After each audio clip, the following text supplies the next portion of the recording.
R.L. Stine's teacher's pet. Do you like snakes? If you're in Mr. Blankenship's class, you have to like snakes or you're in major trouble. Let me start at the beginning. On the first day of school last September, Benji, my best friend, was shouting to me from my front porch. Becca, move it, we'll be late. I grabbed my black denim jacket and tucked my ponytail under my New York Yankees baseball cap. I hurried, even though I knew Benji would never leave without me. Benji and I had walked to school together every day since kindergarten. Some people think it's weird that a girl and a guy are best friends, but Benji and I don't care. We've always liked to do the same sort of stuff, like play basketball and baseball and cook. Benji would kill me if he knew I told anyone about that. Benji and I were starting 6th grade at our school. 6th graders get to do great stuff, like go on a camp out for a whole week. We were supposed to have Mrs. Wagner this year, the coolest teacher in the whole school. Mrs. Wagner is the kind of teacher who takes the whole class in line skating so that when someone falls down, she can talk to us about gravity. Benji and I figured this would be just about the best school year ever. So you can imagine our surprise when we walked into our classroom and saw the teacher writing his name on the board. The teacher wasn't Mrs. Wagner. It was a man named Mr. Blankenship. Benji and I both groaned in disappointment. Mr. Blankenship was a strange-looking dude. He was really tall and really skinny, and he was almost completely bald. His clothes were pretty bad, too, especially the weird turtleneck sweater he was wearing with the beige, brown, and black diamonds all over it. He greeted Benji and me at the door and asked our names. "I'm Becca Thompson," I said. "Benji Connor," Benji said. "I'm just getting things together right now. Why don't you two join the others and take a tour around the room?" Mr. Blankenship suggested. The room looked pretty dull, not cool the way Mrs. Wenger would have done it. Mr. Blankenship had set up the typical stuff, reading corner, computer corner, and a corny welcome back bulletin board. The only unusual things were the 5 or 6 glass tanks placed around the classroom. I walked over to one of the tanks and pressed my nose up against the glass. Not much to see, some rocks, a pile of dried grass, a stick, and I uttered a shriek. Then I just stood there, pointing at the long, skinny, hissing creature. I hate snakes. I can't help it. I just hate them. I hate those tiny black eyes that sort of stare right through you. That's what scares me the most, those eyes. I wanted to turn away from the snake's angry glare, but I couldn't. I seemed to be paralyzed, frozen stiff, and my heart was pounding so hard I thought it was going to pop out of my chest. It was Benji who broke the snake's spell over me. Came over and shoved me out of the way to get a better view. "Oh, a snake," he said calmly, but I knew that Benji is just as afraid of snakes as I am. "I see you've met one of my little pals," Mr. Blankenship said to us, smiling. "We're going to study snakes this year. Fascinating creatures. Fascinating." Leaning over the cage, Mr. Blankenship turned to me. "Did you know that snakes can live for months without food? Of course, they'd much rather swallow a tasty little mouse instead. Watch." He reached into a smaller cage hidden behind a bookshelf and grabbed the small white mouse by the tail. The mouse tried to wriggle free, but Mr. Blankenship held tight to its slender pink tail. He dangled the thrashing, wriggling mouse over the snake's tank for a few seconds. Then he dropped it right next to the snake. I didn't want to watch, but I couldn't help myself. The snake snapped open its jaws and swallowed the little white mouse whole. I let out a groan as I watched the pink tail slide past the snake's teeth like a spaghetti noodle. I felt really sick to my stomach, but there was no way I was giving Mr. Blankenship the satisfaction of knowing he had totally grossed me out. "Who's next?" Mr. Blankenship asked, rubbing his long, slender hands together. "Who's hungry?" That's when I realized that all of the glass cages in the room were filled with Mr. Blankenship's slimy, slithering, hissing little pals.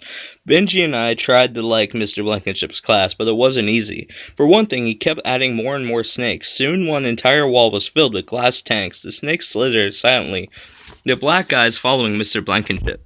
"There are more snakes than kids in here," I whispered to Benji one day. It seemed as if Mr. Blankenship could talk about nothing else. In science, we studied about the hatching of snake eggs. For history, we read stories about ancient beliefs in serpents. For geometry, we made chalk drawings of snakeskin patterns. One enormous glass cage behind Mr. Blankenship's desk stood empty. Benji and I wondered what he planned to put in there. A giant python, Benji guessed? I shuddered. I didn't want to think about it. Every time I peered into a glass cage and saw a snake staring back at me, I panicked. I knew the snakes hated being cooped up in those tanks. Something in their eyes told me that if they ever got out, they would go for the first human they saw. I hoped it wasn't me.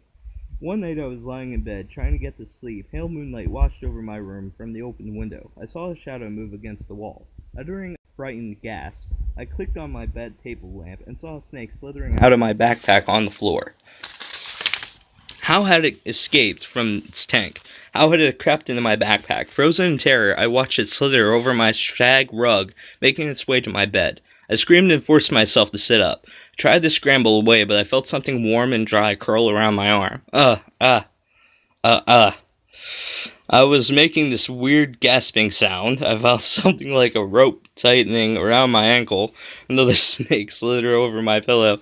Two more snakes crawled over my pajama legs. Help! My frantic plea escaped my lips in a hushed whisper. The snakes tightened themselves around me, curling around my waist, my arms, my legs. One of them slithered through my hair. I started to shudder and shake. I shook so hard I woke myself up. What a horrible nightmare. Mr. Blankenship and his room full of snakes were ruining my life, but what could I do? Next day I switched my seat to one far away from the snake tanks. But the tanks were everywhere, on the shelves, on the tables, stacked along the window ledges. Every day there seemed to be more of them. I tried hard not to think about the snakes around the room, but I tried to concentrate on our geography lesson, the snakes of New Mexico. But just as Mr. Blankenship began to discuss the heat of the desert, I heard a thud. Then Melissa Potter let out a shrill scream. I'm sorry, she cried. I bumped a cage. I let out one of the mice. Where did it go? Mr. Blankenship cried excitedly. There it goes, Benji cried, pointing. The little white mouse scampered across the floor. Kids screamed and laughed, but Mr. Blankenship had a serious, angry expression on his face. Grab it quick, he shouted. It's over there, shouted Carl Jensen, pointing to the window in the corner.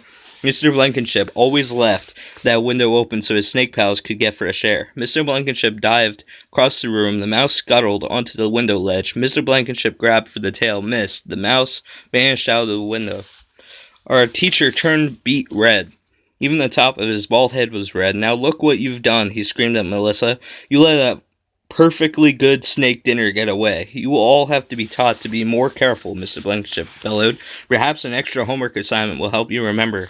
I want 3 pages on the feeding habits of the eastern diamondback rattler, and I want it tomorrow. What is his problem? I whispered to Benji. Becca, Mr. Blankenship shouted. I heard that you will write a 10-page essay, but I sputtered, and you will clean the snake cages for the next 2 weeks, Mr. Blankenship added. I clamped my hand over my mouth to keep myself from getting in even worse trouble, but I was so angry I could have let all the mice out of their cages, which gave me a great idea. Benji, I whispered when Mr. Blankenship had turned away. After school, my house, get ready for Operation Mouse Rescue. Later, after school, Benji and I worked out all of the details. Operation Mouse Rescue would take place on Thursday night after our parents went to play bridge. The plan was simple, but excellent. Benji and I were going to sneak into school and set all of the white mice free. We could just picture Mr. Blankenship's face when he arrived Friday morning and found the mice scampering all over the room.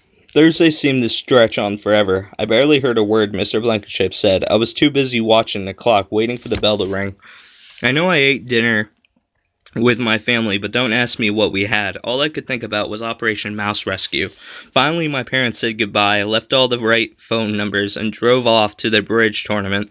Didn't take long before Benji gave me our secret signal, a single ring of the telephone. My heart pounding, I pulled on my black jeans and dark jacket and raced up the block to Benji's house. He was waiting for me at the bottom of the driveway. What took you so long? He demanded. You're not wimping out, are you? No way, I replied, although I suddenly felt as if I had white mice fluttering around in my stomach. Let's go. Half walking, half jogging, we made our way to school. It was a cool, breezy night. The trees shivered, shedding fat brown leaves. Shadows twisted and bent over our path as we crept up to the dark school building. Around the back, I whispered. The school seemed so much larger, so much scarier at night, bathed in total blackness. We found our classroom. Benji clicked on his flashlight. No, turn it off, I instructed. Someone may see us.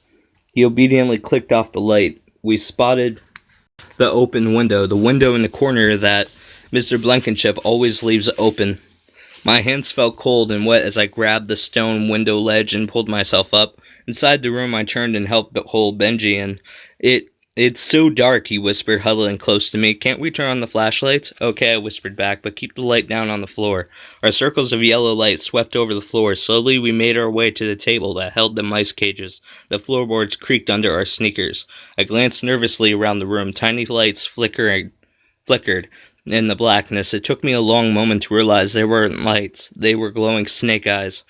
They're all watching us, I whispered to Benji. The snake's there. So many glowing eyes, so many snakes all around us, staring. I forgot to watch where I was going. Stumbled over a chair. Ow, I cried out. I tried to catch my balance but fell against a table. Glass tank toppled to the floor with a shattering crash. Glanced down in time to see two snakes slither onto the floor. They uncurled in the trembling light of my flashlight and then moved quickly towards my legs. Benji, help. I thrashed out my arms. I turned to run and knocked over another snake cage. A long black snake rolled silently onto the floor, arched itself up, opened its jaws, and shot its head toward me. Run, I shrieked. Benji, the snakes are out. How? Benji started. I jumped as a snake slithered between my feet. We turned to run, but stopped as our lights played over the enormous empty glass case, which wasn't empty anymore. A giant gray and black cobra glared into the shaking lights. The cobra arched its head up, opened its jaws, and hissed at us, its red eyes gleaming excitedly.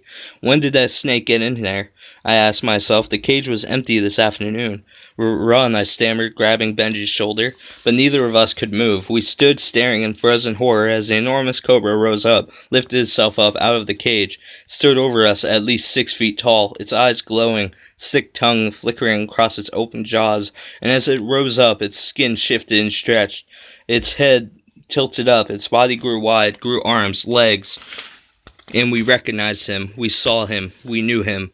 We knew we were staring at Mr. Blankenship. The snake was Mr. Blankenship. No, did that terrified howl escape my throat, or was Benji howling like some unearthly creature?